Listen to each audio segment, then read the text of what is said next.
রাজনৈতিকভাবে কি আপনার কোনো নতুন আবির্ভাব বা পরিচয় পাওয়া যাবে? হ্যাঁ, নিশ্চয়ই পাওয়া যাবে। সামনের বিধানসভা ইলেকশনে আমি নন্দীগ্রাম থেকে অ্যাজ এ নির্দলীয় প্রার্থী মানবাধিকার কর্মী সঙ্গীতা চক্রবর্তী দাঁড়াতে চলেছি। নন্দীগ্রামটা কেন? তার কারণ হচ্ছে, যিনি 1 নয় 5 6-এর বারবার বাহানা দিয়ে পশ্চিমবঙ্গের বুকে যে বড় বড় আওয়াজ তুলেছিলেন তার বিরুদ্ধে সোচ্চার হওয়ার জন্য, এবং তার কৃতকর্মের যে একটা বড় কিছু খোলাসা আমি তার 10% করেছি শুধুমাত্র অনিমেষ গিরিকে দিয়ে। তার 90% এখনও পর্যন্ত আমাদের কাছে বহু তথ্য, চাকরি চুরি থেকে শুরু করে সিবিআই ইডি অনেক কিছু আছে, এখনও পর্যন্ত খুলতে চাইছি না। তার বহু তথ্য প্রমাণ আমাদের হাতে আছে, যেগুলো আমরা নন্দীগ্রাম থেকেই ওপেন করব এবং নন্দীগ্রাম থেকেই শুরু হবে সাফাই অভিযান। আপনি বিরোধী দলনেতাকে হারাতে পারবেন কি মনে হয় আপনার? দেখুন, আমি যদি অনুব্রত মণ্ডল আমাকে বলেছিল কন্ট্রোল করতে পারবি, তো আমার হাত পা ভেঙে দিয়ে আমার তাতে 17টা প্লেট লাগানোর পরেও একজন হ্যান্ডিক্যাপ নারীকে 2016 সাল 17 সাল থেকে দমাতে পারেনি, এবং তাকে গাঁজা কেস দিয়ে তাকে ঢুকিয়ে দিয়ে সে বিজেপি করে বলে তাকে আটকাতে পারেনি। তার বাড়িঘর ধরে বোম ফেলে তাকে কয়েক লক্ষ মানুষ দিয়ে তাকে কয়েকশো কেস দিয়েও যখন দমাতে পারেনি, তখন কে ওই 1 নয় 5 6 আর তিনি ওই মমতা ব্যানার্জির দৌলতেই তৈরি হওয়া নেতা। আমি যদিও কোনোদিন ভোটের রাজনীতিতে আসিনি, এবং মুকুল রায় বাবু যিনি দিল্লিতে বসে বারবার আমার হয়ে টুইট করেছেন, এবং কৈলাস বিজয়বর্গী বাবু আমার বাড়ি গেছেন, আমাকে বারবার বুঝিয়েছেন এবং আমাকে বারবার রাজনীতিতে আসতে বলতেন, আমি রাজনীতির কথা ভাবিনি, কিন্তু বর্তমান পরিস্থিতিতে আমাকে আসতে বাধ্য করলেন।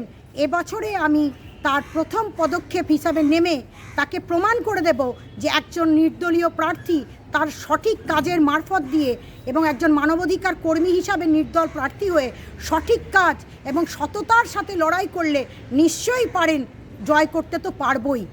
সঙ্গীতাদি, আপনি তো নিজেও বিজেপি সমর্থক বা বিজেপি নেত্রী হিসাবেই দেখা গেছে, তো কেন আপনি এই বিজেপির বিরুদ্ধে নির্দল হয়ে দাঁড়াতে চাইছেন, এবং এই নন্দীগ্রাম থেকেই যিনি বিজেপির এখন কি বলবো এলওপি বিরোধী দলনেতা তারই এগেনস্টে দাঁড়াতে চাইছেন?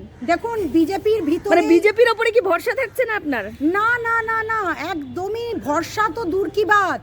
বিজেপির ভিতরেই বহু লোক আছে যারা কয়লা চোর, বালি চোর, গরু চোর এবং তার ভাগের টাকা খাচ্ছেন। আমি তার বিরুদ্ধেও সোচ্চার হয়েছি, সেটা আপনারা আমার ফেসবুক ওয়াল দেখলেও বুঝতে পারবেন, এবং তাদের কারনামার চিঠি চাপাটি, তাদের তথ্য প্রমাণ আমি আমার নিজের ফেসবুক ওয়ালে দিচ্ছি, আপনারা সেটা দেখলেই লক্ষ্য করবেন।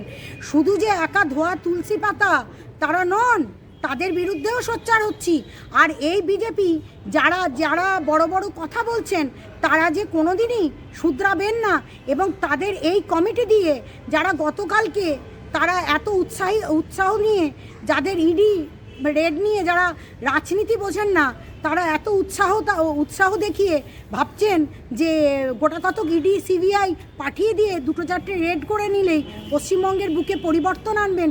যারা 2021-এ কর্মীদের ফোন তোলেননি, যারা 2021-এ কর্মীদের আসার টাকাগুলোকে ডিস্ট্রিবিউট করেননি, যারা 2021 সালে কর্মীদের কম্পেনসেশনের টাকাগুলো খেয়ে কোটি কোটি টাকার সম্পত্তি বানিয়েছেন, সেই বিজেপিকে ভরসা করে আমি নিশ্চয়ই অভিজিৎ গাঙ্গুলির মতো ওই একটা এমপি টিকিট নিয়ে জিতে এসে কিছু করতে পারবো না। আর নেতাদের কথাতে ওই পুতুল নাচের মতো আমাকে নাচাবে, আর দিলীপ ঘোষের মতো আমার রাজনৈতিক কেরিয়ারটা মেদিনীপুর থেকে বর্ধমানের মতো একটা হারা সিটে টিকিট দিয়ে আমাকে হারিয়ে আমার জীবনটা নষ্ট করে দেবে, সেরকম রাজনীতি করার মতো মহিলা সঙ্গীতা চক্রবর্তী নন। বিজেপি কবে ছাড়লেন? বিজেপি ছাড়া বা ধরা এটা কোনো প্রশ্ন নয়। আমার প্রশ্ন, আমি একজন মানবাধিকার কর্মী এবং আরএসএস ঘরানার মহিলা আমি, এবং আরএসএসের শাখা সংগঠন আজীবন আছে। আরএসএসের যে উদ্দেশ্য সেটা আজীবন, মানে আপনি আরএসএসকে সমর্থন করছেন কিন্তু বিজেপিকে, বঙ্গ বিজেপিকে নয়? বঙ্গ বিজেপিকে না, আমার আজীবনকাল আরএসএসের প্রতি যে ভালোবাসা, টান, সে অনুভব সে মনের মধ্যে গাঁথা থাকবে, কিন্তু মানবাধিকারের যে কাজ, ভালো কাজ আমি করেছি, সে লড়াই নিয়ে আমি লড়ব।